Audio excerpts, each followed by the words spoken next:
Que la paix et la grâce de Dieu soient avec nous tous. Encore une fois, nous comptons pour nous là avec l'autre séance de formation ça. Dans l'étude que nous gagnons, c'est le plan de Dieu pour le monde. Dans la séance spatiale, nous avons l'alliance que Dieu avait faite avec Moïse et celle qui concerne la terre de la Palestine. Donc aujourd'hui, nous parlons de l'alliance de Dieu avec David et la nouvelle alliance. L'alliance que Dieu avait faite avec David. Capable de Samuel, chapitre 7, versets 4 à 17.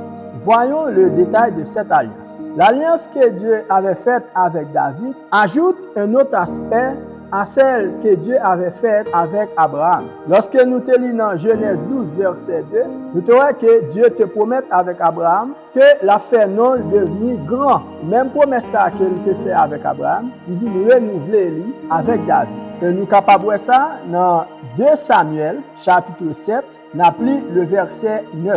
J'ai été avec toi partout où tu as marché.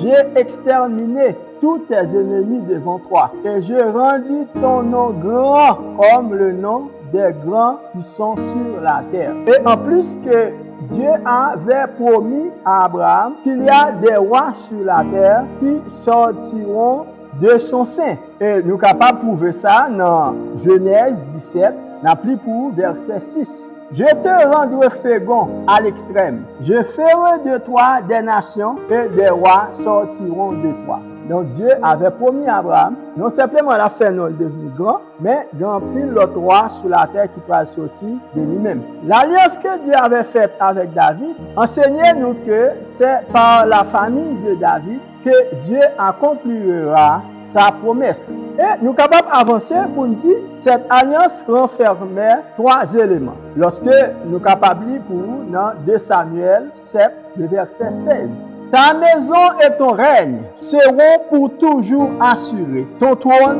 sera pour toujours affermi. Premier élément que l'alliance a attribué, elle concernait la famille de David. Même si un roi aurait rejeté Dieu, il avait promis de préserver cette famille. Nous sommes capables pour dans 2 Chroniques, chapitre 21, n'appli verset 7. Mais l'Éternel ne voulut point détruire la maison de David à cause de l'alliance qu'il avait traitée avec David et la promesse qu'il avait faite de lui donner toujours une lampe à lui et à ses fils. Deuxième élément concernant cette alliance parlait du royaume de David. Même si ce royaume ne serait pas visible, Dieu promet à David que la conserver le royaume. Et troisième élément dans la promesse, cette promesse parlait du trône de David. Nous pouvons dire qu'il y aurait un des petits-fils de David qui régnerait au moment convenable. Lisons les versets du livre de Luc, chapitre 1er, les versets 32 et 33. Il sera grand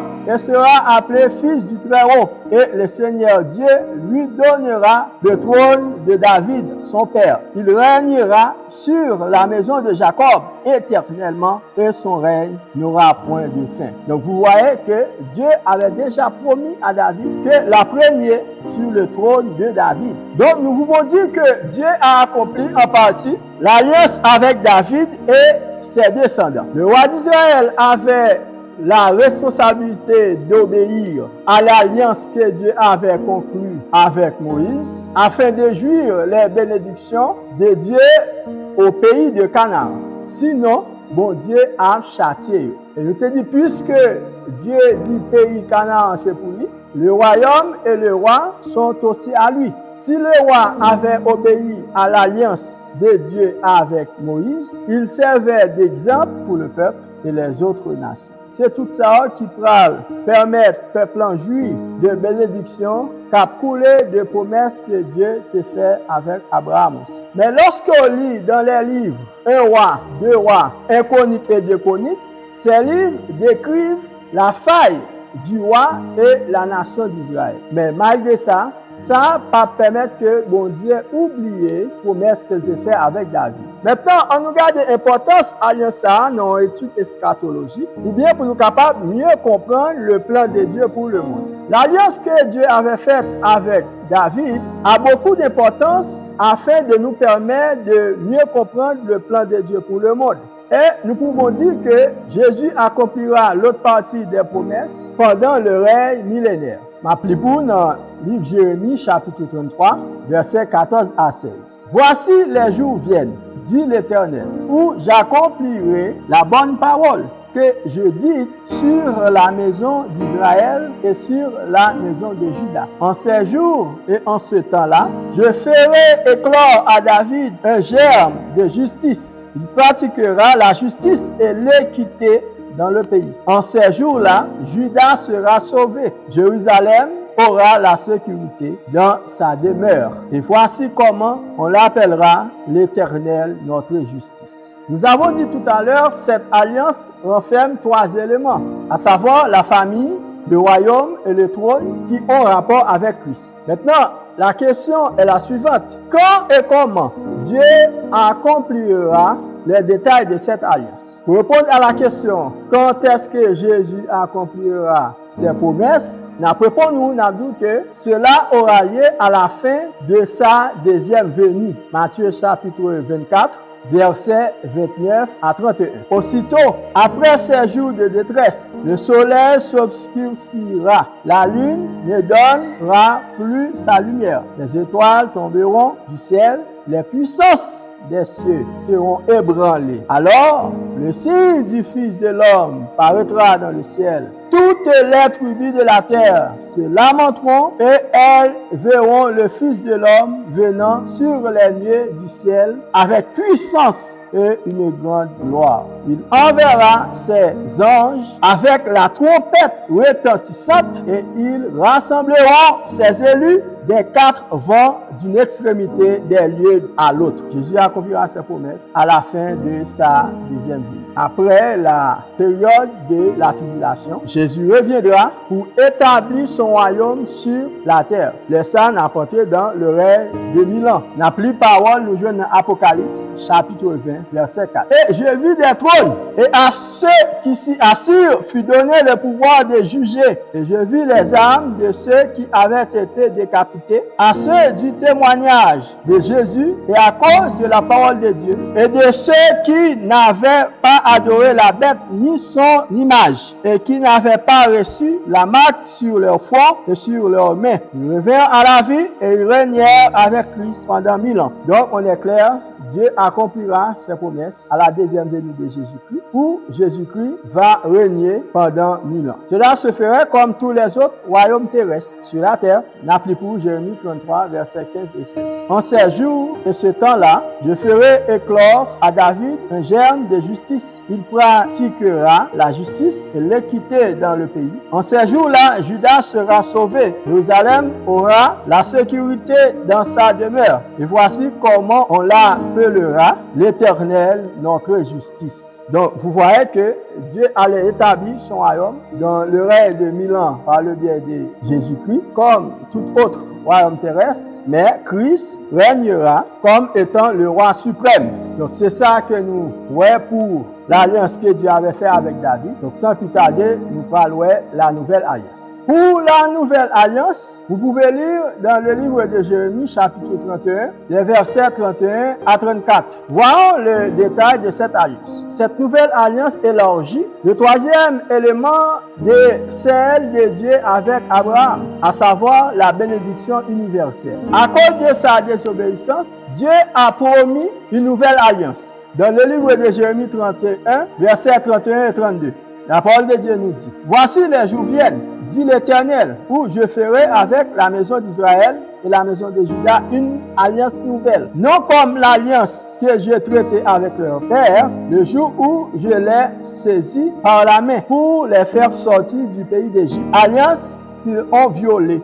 quoique je sois leur maître, dit l'Éternel. Donc, nous voyons que Dieu a promis une nouvelle alliance pour que le peuple d'Israël puisse jouir les bénédictions de l'entente de Dieu avec Abraham. Nouvelle alliance, ça, pas ni annuler ni remplacer l'alliance que bon Dieu a faite avec Abraham, en ça qui a rapport avec promesse de la terre promise, c'est-à-dire en ce qui concerne avec la terre de la Palestine ou de l'alliance de Dieu avec David. Cette nouvelle alliance, il promet une nouvelle relation avec Dieu et elle permettra de jouir la bénédiction qui résulte de l'alliance de Dieu avec Abraham. Vous êtes capable de faire lecture pour nous dans le livre Ézéchiel 36, les versets 28 à 30. Nous pouvons dire que l'alliance que Dieu avait conclue avec Moïse n'avait pas cette capacité. Et nous sommes capables de dire aussi que Dieu avait promis de donner au peuple un nouveau cœur. Pour qui ça? Pour que Dieu est capable d'accomplir le but auquel le peuple a été choisi. Regardez dans le livre Jérémie, chapitre 32, n'a plus versets 39 et 40.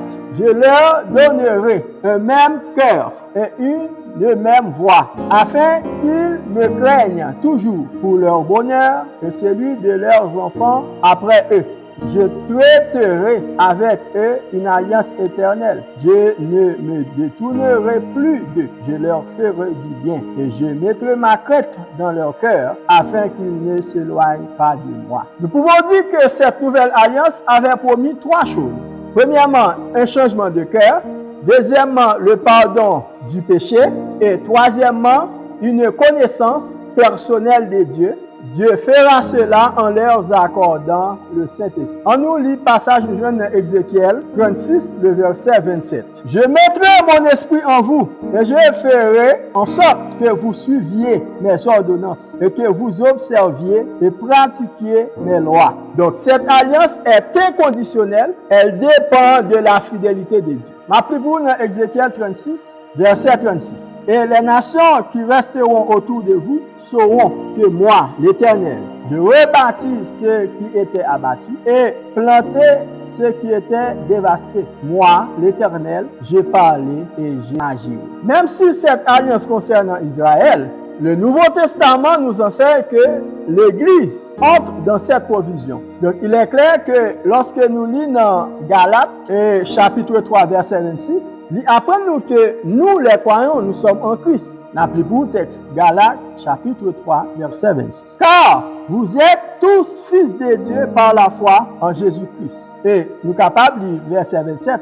Il dit, vous tous qui avez été baptisés en Christ, vous avez revêtu de Christ. Donc, nous sommes tous des descendants d'Abraham, spirituellement. Galates chapitre 3, verset 29, dit moi. Si vous êtes à Christ, vous êtes dans la descendance d'Abraham, héritier selon la promesse. Donc, nous sommes capables de dire que tout chrétien bénéficie de manière spirituelle alliance que bon Dieu te fait avec Abraham. C'est à cause de notre position en Christ que nous sommes capables de jouir d'une partie de la promesse que Dieu avait faite à Abraham. Galates 3, le verset 16. Or, les promesses ont été faites à Abraham et à sa descendance. Il n'est pas dit et aux descendances comme s'il s'agissait de plusieurs, mais comme il s'agit d'une seule et à ta descendance, c'est-à-dire à Christ. C'est comme si nous étions capables de dire, l'église là, ou bien nous-mêmes qui sommes croyants, nous greffer dans Christ. Dans un endroit, côté nous capables de goûter promesse ça yo.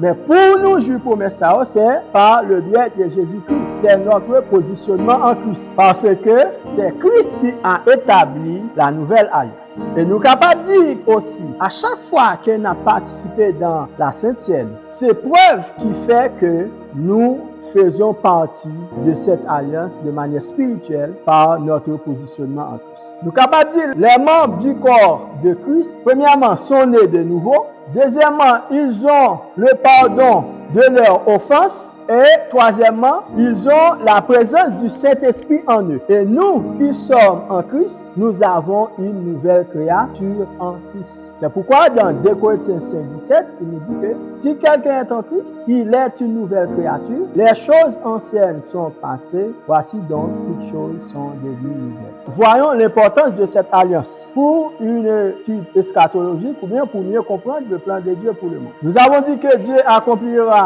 cette alliance dans le temps à venir. Cette alliance est liée à le retour du peuple d'Israël et à sa restauration. Vous capable lire pour nous dans Ésaïe 59, versets 20 et 21. Cela se fera après la deuxième venue de Christ, à la fin de l'époque de la tribulation. Mais lorsque nous lisons Romains 11, verset 25, la parole de Dieu nous dit, « Car je ne veux pas, frères, que vous ignorez ce mystère, afin que vous ne regardiez point comme sages. Une partie d'Israël est tombée dans l'endurcissement jusqu'à ce que la totalité des païens soit entrée. » Vous voyez? Dieu nous a fait grâce. Donc il est clair que dans Romains 11, le verset 25, Israël n'a pas encore joui de la bénédiction de la relation décrite en Jérémie 31, les versets 31 à 34. Et cela fera lorsque Christ reviendra comme le libérateur et le sauveur d'Israël. Et on a conclu avec le livre Zacharie, chapitre 12, le verset 10. Alors je répandrai sur la maison de David et sur les habitants de Jérusalem un esprit de grâce et de supplication, et ils tourneront les regards vers moi, celui qu'ils ont percé. Ils pleureront sur lui comme on pleure sur un fils unique. Ils pleureront amèrement sur lui comme on pleure sur un premier-né. Donc, mes frères et sœurs, vous voyez que l'importance de cette alliance, afin de mieux comprendre le plan de Dieu pour le monde, donc c'est là que nous mettons fin avec la nouvelle alliance. Si vous avez un commentaire ou bien suggestion, question, quittez-vous pour nous dans les commentaires là, et puis nous sommes capables de répondre, partager idées ensemble avec. C'est un plaisir pour nous travailler avec pour les alliances. Donc, je dis à nous mettre fin. Dans la prochaine formation, nous avons des chances pour nous commencer avec la prophétie de Daniel. Donc, que bon Dieu permette de mieux comprendre le plan de Dieu pour nous, afin que chaque jour, pour capable positionner mieux en Christ, ça va le permettre au dernier jour, pour Christ capable de bon et fidèle serviteur, d'une prendre ça qui te réserve. Que bon Dieu bénisse et pour l'accompagner. Fermez les yeux, on a prié. Merci Seigneur pour faveur que tu as accordé nous. Nous sommes là dans la séance de formation. Pour nous t'apprendre l'alliance que tu as fait avec David et la nouvelle alliance. Nous-mêmes, les croyants, comme opportunité, de manière spirituelle, nous hériter par l'alliance que tu as fait avec Abraham. Avec la nouvelle alliance, il y a une opportunité, nous capables de greffer dans le corps Christ. Père, nous disons merci pour ça. Permettez à chaque monde qui tape sur formation ça. Il y a une importance, capable d'entrer plus la caillou, ça qui te dit fait la paix avec vous déjà. Et si là, tu peux faire ça, Seigneur, convaincu par le bien du Saint-Esprit. Vous comprenez, plan gain pour eux, c'est pour eux capable de sauver, non pour eux pas perdre. Tant pis, Père, fais ça pour nous, bénis davantage. Au nom de Jésus-Christ, nous t'en prions. Amen. C'est un plaisir pour nous ensemble avec vous. Après, à très bientôt. Ciao.